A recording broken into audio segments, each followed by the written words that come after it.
शरद पवारांनी अजित पवारांना थेट इशारा दिला। सत्ता दिली, मंत्री केलं तरी सोडून गेलेत। मात्र 1980 मध्येही जे सोडून गेले त्यांचा निवडणुकीत पराभव झाला असं सूचक वक्तव्य पवारांनी केलंय। काही लोक मनाने सत्तेच्या काळजीवर झाले। संसद आमदार अंतरिली होते। त्यानंतर 4 वर्षांची निवडणूक झाली, जे संसद जो गेले त्याचे 28 झाले।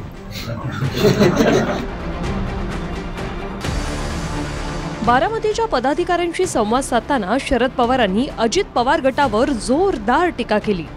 सत्तेत संधी दिली असताना काही जण सोडून गेले, पण काही जण सत्तेसाठी तर काही जण भीतीमुळे भाजपसोबत गेल्याचं शरद पवार म्हणाले। काही लोक मनाने अजिबात नाही, भीती। काही लोक मनाने नाही, सत्तेच्या काळजीवर झाले। काही लोक मनाने नाही, पण फळावरून त्याची काळजी आहे। आणि काही लोक ते स्वतःचं मत व्यक्त करायची ताकद नाही, त्यामुळे भेसळ करण्याची त्याची काळजी आहे। त्यामुळे त्याची चिंता करू नका। शरद पवारांनी 1980चा किस्सा सांगताना अजित पवारांनाही इशारा दिला। 1980 मध्ये इंग्लंडला गेलो, त्यावेळी 70 आमदार होते, पण परत आल्यावर 62 आमदार सोडून गेले होते। मात्र त्यानंतरच्या निवडणुकीत 58 आमदारांना घरी बसवलं। ही स्थिती येत्या निवडणुकीतही दिसेल असा इशारा पवारांनी दिलाय। काही काळासाठी इंग्लंडला गेलो, आमचं जे मुख्यमंत्री इंग्लंडला गेलो आणि परत आलो, तर आमचे 70 आमदार होते, त्याचे 64 आमदार अंतरिली होते। मी 70 आमदारांचा विरोधी पक्षाचा नेता होतो, तो मी 5 जणांचा नेता झालो आणि सगळे सरकारी सोडून गेले। त्या विधानसभेमध्ये 70 नेता म्हणून मी बसायचो, तर माझ्या होती इकडं 2 इकडं 2, 5 नेता मी झालो। लोक बोलले संशय पक्षाचा म्हणजे काही काळजी करणं त्याची आपण आहोत लोक आहेत। त्याच्यानंतर 4 वर्षांची निवडणूक झाली, जे संसद जो गेले त्याचे 28 झाले आणि त्यांच्या जागेवर नवीन समिती निवडून। कार्यकर्त्यांशी चर्चा करताना शरद पवारांनी आपल्या मनातली भावनाही बोलून दाखवली। कर्तृत्व असतानाही मुलगी सुप्रियाला मंत्री केलं नाही, तिला बाजूला ठेवलं असं पवार म्हणाले। महिला घ्यायची मंत्रिमंडळात ही संधी आली 2दा। त्यावेळेला हिंगोलीचे सूर्यकांत पाटील यांचं नाव मी घेतलं, त्यांना मंत्री केलं। कदाचित तुम्हाला माहीत असेल।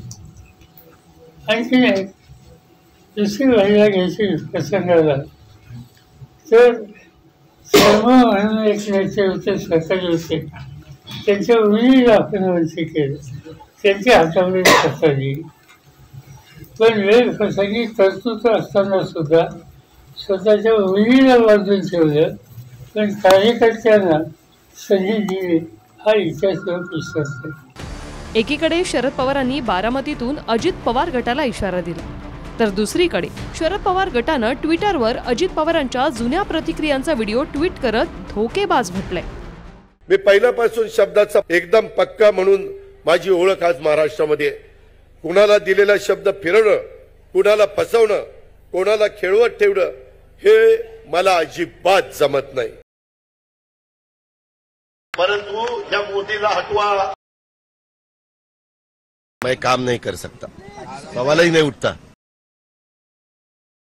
असे आपले राष्ट्रीय अध्यक्ष, राज्याचे उपमुख्यमंत्री आदरणीय अजितदादा पवार।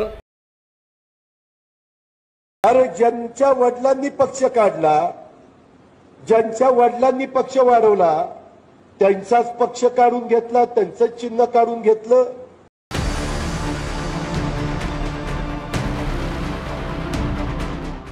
वास्तविक सुप्रियाताईंना सुरुवातीला राज्यसभेची खासदारकी दिली गेली, ती कार्यकर्त्यांच्या जीवावर निवडून आलेल्या आमदारांच्या माध्यमातून ती राज्यसभेची संधी सुरुवातीला दिली गेली आणि त्याच्यानंतर महाराष्ट्राला सुप्रियाताईंचं कर्तृत्व आणि पात्रता कळाली। जर त्यांच्यामध्ये एवढी पात्रता असती तर आज जे 53 आमदारपैकी 43 आमदार अजितदादांच्या पाठीशी उभे राहिले, तेच आमदार सुप्रियाताईच्या पाठीशी उभे राहिले असते. महाविकास आघाडीत असताना अजित पवार भाजप आणि शिंदेंवरही तुटून पडत होते. त्याच जुन्या भाषणांचा आधार घेत आता शरद पवार गटानं डिवचणं सुरू केलंय. पुण्याहून प्रदीप कापसेसह ब्युरो रिपोर्ट TV9 मराठी.